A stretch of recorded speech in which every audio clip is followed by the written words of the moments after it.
How we doing, City Youth? It's Youth Leader Michael coming again with another installment, except this time talking about purpose. See, the last couple of weeks, Pastor Jack had been talking about purpose and gifts and talent and passions and how all these things are mixed together in you to be used by you for Christ and for others, but also for yourself. And that's what we're talking about today. We're not even going to go into a materialistic thing, nor a spiritual thing, much more of a characteristic and something that God blesses us with, that on even a deeper level than we already are blessed with, that I think should be acknowledged. I'm gonna say I was a little bit anxious speaking on this today. I'm probably gonna stutter or hesitate at least 2 or 3 times in this, but that's simply because I'm pushing myself outside of my comfort zone to continually be a vessel for Christ. And when you're around and surrounded with people who are loving and caring and are there for you, you will continue to grow and see yourself build over time. And it's actually someone who was close to me that sent me a scripture that encouraged me as a final step to doing this sermon today. And the scripture that was sent to me is Proverbs 19:21. If you need to pause it to get notes, grab a napkin, and do what you got to do, then definitely do it. I've taken notes from many sermons from multiple sources that over time has still to this day been encouraging to me after so many years. I've written things down as I was 12 that has impacted me today.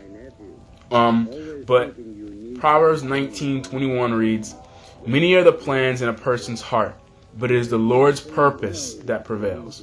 And I think that was very empowering as a youth leader, but also as a child of God, to know that no matter how many struggles and issues and anxieties I go through with the quarantine, with my friendships, with my relationships, with whatever, to know that it all has to be filtered through God's purpose and His will and His plan. With me continually walking in my purpose, that I know that I am being taken care of, because if God's for us, who can be against us, right? And I'm sure you guys heard that a million times, but it's very true. And it is very true, and you will need it going into the future. So with that scripture being said, my first point goes to God's will is stronger than anyone's plans. And I think that says and resonates a lot with me, and I think it will for some of you. I'm not going off of this trying to make these super amazing, super perfect sermons. I'm just being a vessel for what God gives me, and I pray that it touches other people. And I think that was extremely calming for me, for someone that close to me, to know that this scripture might very well help me and encourage me to do what I'm called to do, as this is my purpose. And so it brings you in a really uncomfortable position, but it also gives you something else.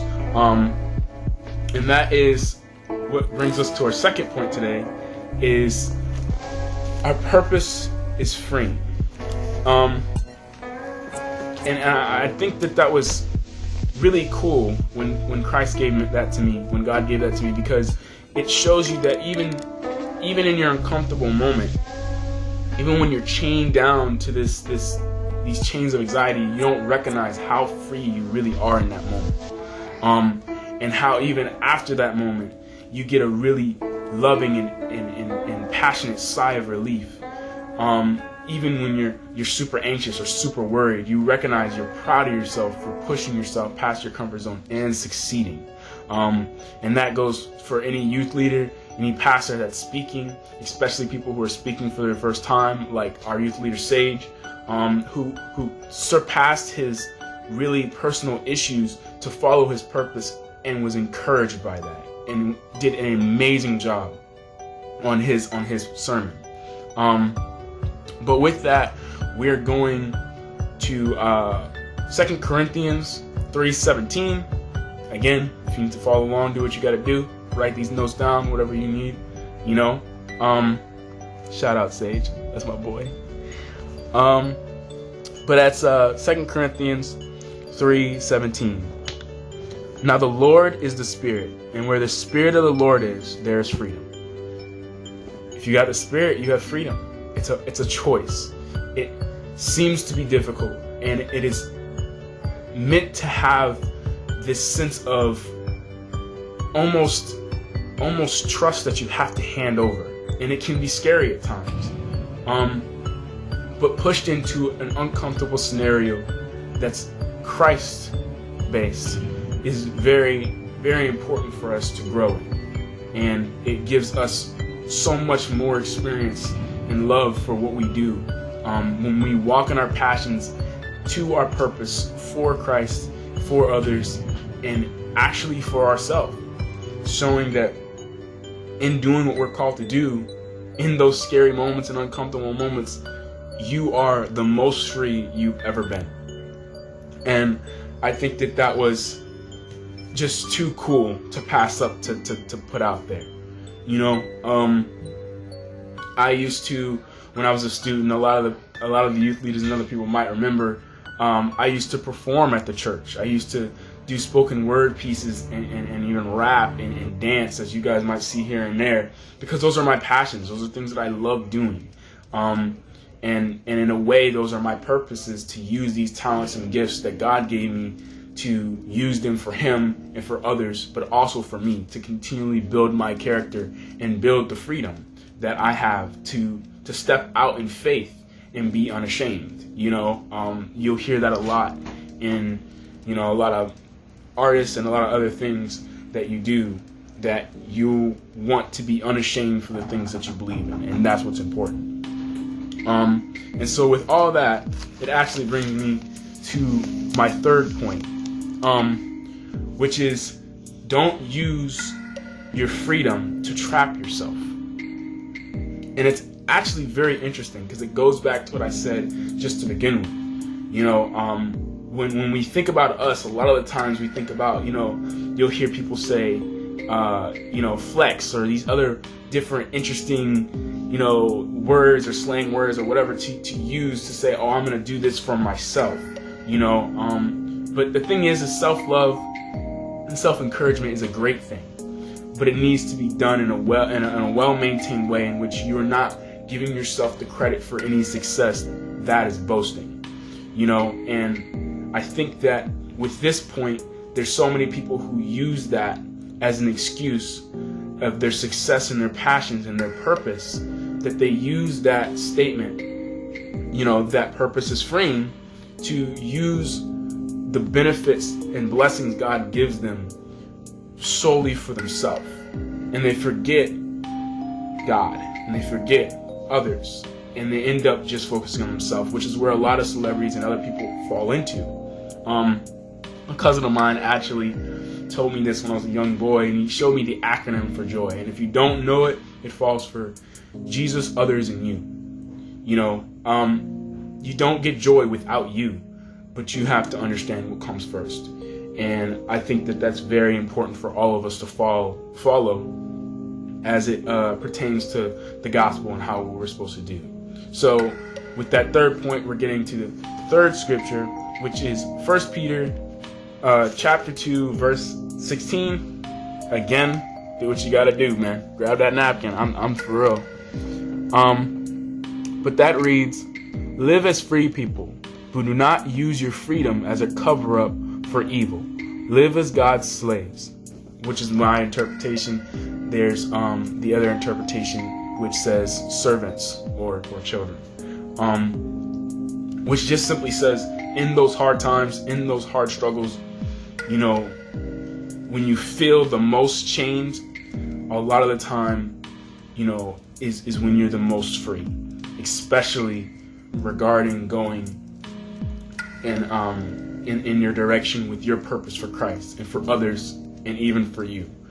I think it's important for us to do that. You know, Pastor Jack is a very, very creative man, and so is everyone else on the team. And we know that you guys have talents. We know that you guys have passions and gifts and things that none of us could ever do. And it's important for us all to have a communication within the church as a body, to use those talents and those things to grow. You know, one of the things I used to do when I was in youth is I used to also play drums for a while. You know, I had a passion for making music. I wasn't all the greatest at it, but I saw an issue and I stepped up and I asked my current youth leader if I could try, and I did. You know, you shouldn't be afraid to fail. Failure is just another stepstone to success. It's just the first step into your big break, and I think we should always do that, and you know we'll always be here to encourage you. So, you know, while we're all distant, you know, we can all wave and hug from a distant, you know, while that's currently happening, grow in your passion, grow in your purpose, and grow in the word.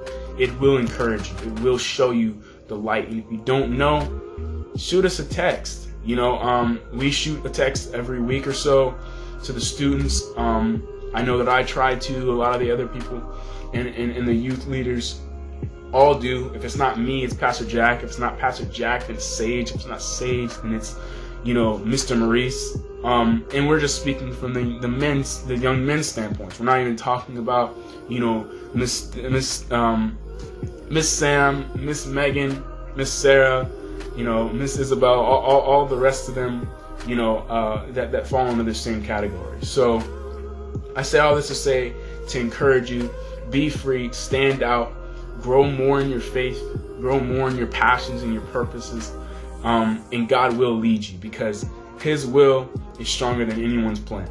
So with all that being said, I want to pray us out. Make sure you meet us on our Zoom call at 7:15. I am encouraged and excited to see you guys there. And man, it usually as soon as this time comes is when I need it, man. It's an amazing time to spend time with you guys.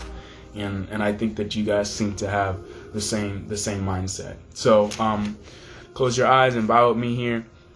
Father, I want to come to you, Lord, as your child and as your son, Father, to pray over all these students and how they will grow in their passion and grow in their faith, God, and grow in their purpose for you, and continue to present that to you, and themselves as a sacrifice, a living sacrifice, Father, to see that they see your purpose and their purpose out, God.